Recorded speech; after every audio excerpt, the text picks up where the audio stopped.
Pessoal, hoje o vídeo é sobre pico de partida. Eu sei que muitas pessoas têm essa dúvida, como eu também tive e como eu ainda tenho.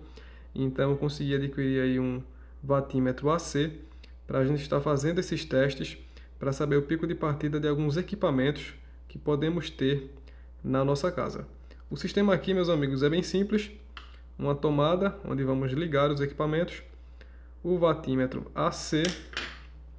Aqui atrás, o toroide, se eu não me engano o nome é esse, está em uma das fases.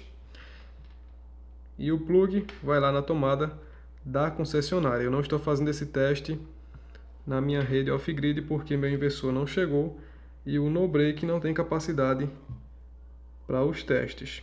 Então, meus amigos, a minha rede aqui é 220 volts, mas agora está em 207. A concessionária fala ser 220. Estamos marcando aqui 12 watts hora porque eu já tinha feito alguns testes antes. Então agora nós vamos escolher alguns equipamentos ali e mostrar para vocês o pico de partida e o consumo deles quando estabilizam. Pessoal, nosso primeiro teste vai ser com uma bomba d'água de meio HP da marca Intec. Depois eu vou colocar para vocês aí uma foto. Ela tá lá no quintal, só que tá uma bagunça muito grande, eu não vou conseguir mostrar a bomba. Então eu coloquei uma extensão para a gente estar fazendo esse teste agora. Deixa eu conseguir focar bem aqui para vocês não perderem nada. O gato tá querendo aqui participar, meus amigos. E vamos. Deixa eu conectar aqui a tomada que tá um pouco apertada.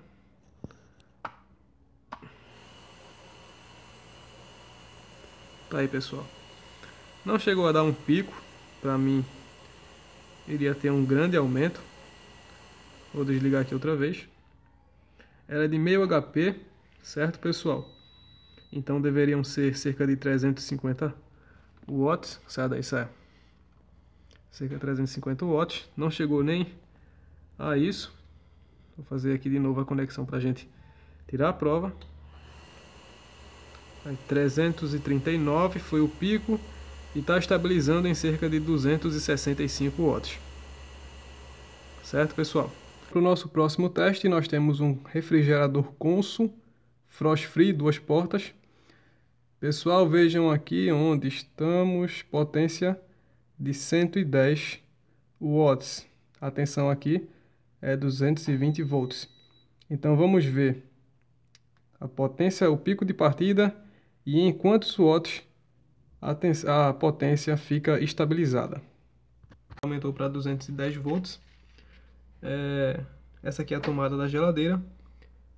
Pessoal, eu vou até fechar a porta aqui para a gente fazer o teste com a porta fechada, certo? Quando a gente conecta a geladeira, vocês vão ver que primeiro vai dar um aumento na potência aí nos watts, porque é para energizar o sistema da geladeira. Depois ele baixa e depois sim ele vai dar o pico de partida.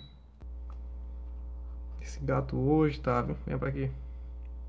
Vejam aí, 147 watts. Isso é para estabilizar o sistema. Desceu para 0. Vamos esperar agora ela dar o pico de partida e depois estabilizar o seu consumo de potência nominal. Olha aí, pessoal, 618 watts foi o pico. Estamos estabilizando, ainda não estabilizou, certo, meus amigos? 164, 163, está baixando, o compressor vai pegando rotação, o gás refrigerante começa a circular pelo sistema e assim diminui a pressão, a compressão em cima do motor.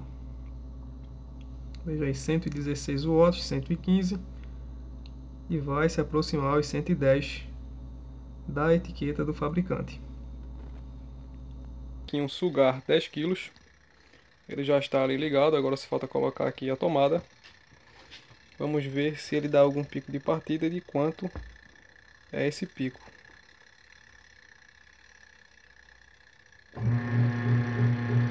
Tá aí, pessoal, 222 watts de consumo sem pico de partida.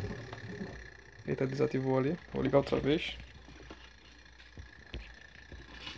Que é um pouco ruim porque escorrega. De novo. 223 watts. Sem pico de partida. Dá pra ver lá embaixo que está funcionando. E está sem roupa, sem nada. Então, pessoal, se a gente colocar um pouco de roupa aqui e água, vai ter um pouco de consumo, feito eu já testei. Mas chegou a cerca de 340 watts com o peso da água e da roupa, porque isso força um pouco o motor. Ele precisa puxar mais potência para conseguir dar o start ali. Mas vocês viram que o consumo mais ou menos nominal é 220 watts. Sem nada, ele quase não dá pico de partida. O ventilador Arno Turbo 50 centímetros. Vamos ver se ele dá algum pico de partida e de quanto vai ser o seu consumo nominal de potência. 164 potência máxima, que vai estabilizar em 116 watts, mais ou menos aí, ó, pessoal. 117 agora. Isso é na potência máxima. Vamos descer a potência número 2. Consumo de 103 watts, pessoal, quase 104. E agora na potência mais baixa, que é a potência número 1. Consumo de 89, basicamente 90 watts, pessoal. Então fica aí esse vídeo para vocês terem uma noção de qual o pico de partida de alguns equipamentos e qual o seu consumo nominal, para que vocês possam projetar e planejar melhor o sistema off-grid de vocês. Valeu, meus amigos, até um próximo vídeo. Inscrevam-se e curtam para que a gente possa sempre estar trocando ideias importantes aí nos nossos sistemas.